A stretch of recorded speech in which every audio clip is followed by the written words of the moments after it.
इंसान वही जो नसीब बदल दे, वक्त से लड़कर तकदीर बदल दे। नमस्कार, मैं भास्कर दुबे आप सभी का स्वागत करता हूं आज के इस छोटे से वीडियो में। इसमें हम ये बात करने वाले हैं कि संस्कृत यूपी टेट के लिए कितना महत्वपूर्ण है, ये आप सभी को बताने की आवश्यकता नहीं है। इसमें हम बहुत अच्छा स्कोर कर सकते हैं, हम 30 में 30 ला सकते हैं, पर कैसे? हम क्या ऐसी चीज पर मेहनत करें, किस ऐसे टॉपिक पर मेहनत करें जहां से हमारे ज्यादा स्कोर हों। कम से कम अगर 30 में 30 ना भी तो कम से कम 25 प्लस तो हो ही।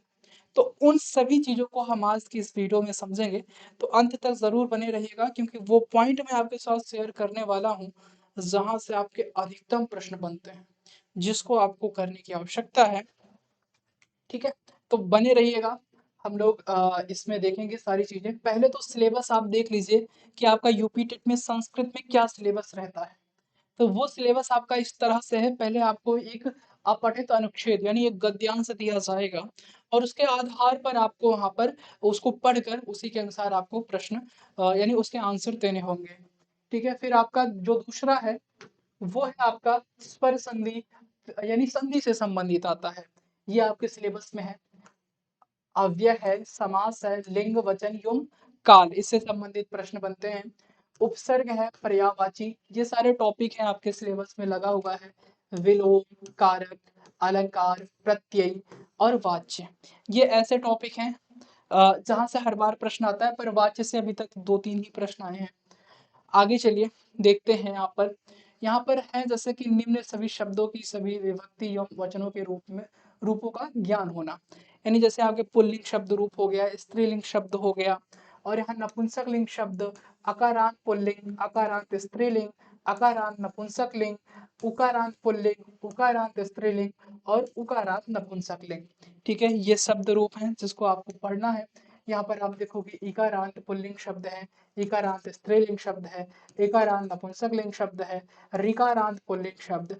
सर्वनाम कुछ आपको शब्द आने चाहिए, कुछ सर्वनाम के।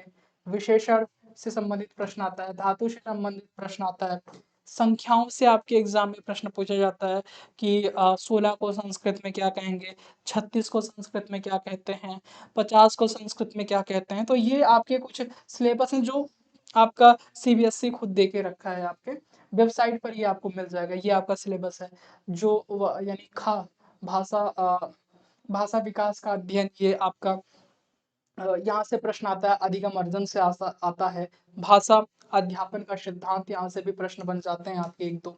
फिर सुनने और बोलने की भूमिका, भाषा का कार्य तथा बोलकर इसे किस प्रकार एक उपकरण के रूप में प्रयोग करते हैं ना।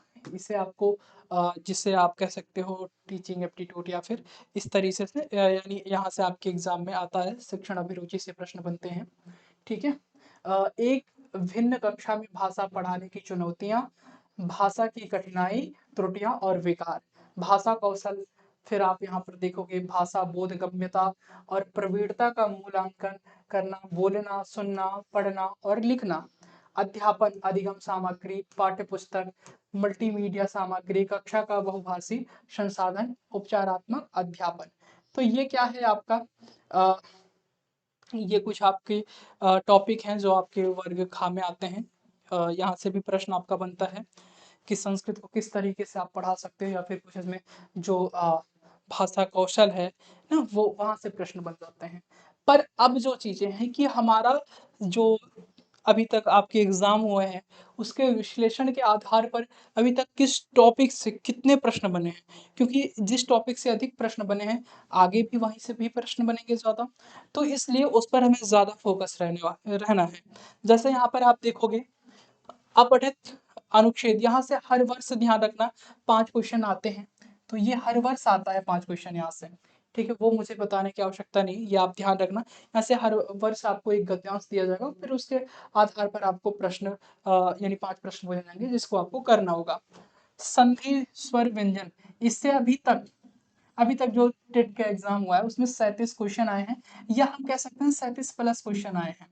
ठीक है, इसे आप ध्यान रखना है। यहाँ से खूब अच्छे से संधि से तो हर वर्ष प्रश्न बनेगा ही बनेगा, तो इसे आप मान के ही चलिएगा। यहाँ से तो संधि आपको अच्छे से करना है, स्वर संधि, व्यंजन संधि, विसर्ग संधि भी आप ध्यान रखेंगे, स्वर और व्यंजन संधि। ठीक है। फिर यहाँ पर आप देखोगे अव्यय, अव्यय से रिलेटेड अभी तक 5 प्रश्न ही बने हैं। समाज से अभी तक जो प्रश्न आया है 10 प्रश्न आया है।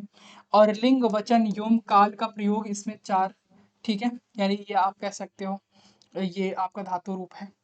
उपसर्ग से 3 प्रश्न आए हैं अभी तक, और पर्यायवाची से 2 प्रश्न, और आप देखोगे विलोम शब्द से भी अभी 2 प्रश्न आए हैं। कारक से आपके 5 क्वेश्चन पूछे जा चुके हैं अभी तक, जो एग्जाम हुए हैं 2-3 वर्षों का विश्लेषण करने के बाद, ये जो 2-3 वर्षों में पिछले, अभी तो कुछ वर्षों से आपका टेट भी नहीं हुआ है, लेकिन इससे पहले जो आपका 21 में हुआ था, उससे पहले जो आपका हुआ था, तो उसमें जो आपका 2-3 वर्षों का ये विश्लेषण है कि कितने प्रश्न आ रहे हैं। सबसे ज्यादा प्रश्न जो आपके संधि से आए हुए हैं, अव्यय से, उसके बाद सबसे ज्यादा जो प्रश्न है वो समाज से हैं।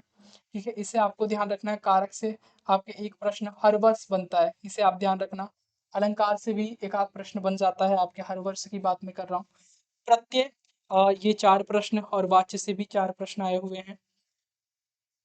यहाँ पर भी आप देखिएगा शब्द रूप 25, क्योंकि इससे हर वर्ष आप देखोगे 2 से 3 क्वेश्चन फिक्स है।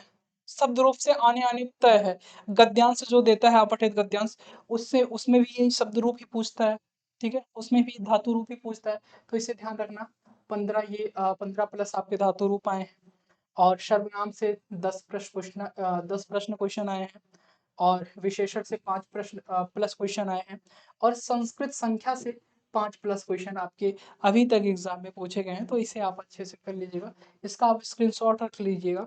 सबसे ज़्यादा आप फोकस रहना है शब्द रूप पर, धातु रूप पर, ठीक है। और यहाँ पर आपका ये संधि हो गया, और आपका समास हो गया, तो इस पे सबसे ज़्यादा फोकस रहना है। और ये सारे प्रश्न, ये सारी चीज़ें भी आपको करना है, तो वो तो हम करेंगे ही। तो इसे आप ध्यान रखना, ये आपका सिलेबस था, और यहाँ से आपके एग्जाम में प्रश्न बनता है, ठीक है। तो इसे ध्यान रखेंगे।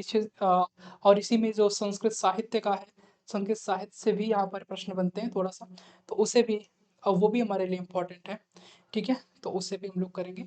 आज के लिए बस इतना ही। इस वीडियो में कैसे रहा वो आप ज़रूर सभी लोग बताएंगे, पर इसका स्क्रीनशॉट ज़रूर ले लेंगे, ठीक है। ये आपका विश्लेषण है, आप कह सकते हो कि एनालिसिस है, पेपर होगा, प्रीवियस ईयर है।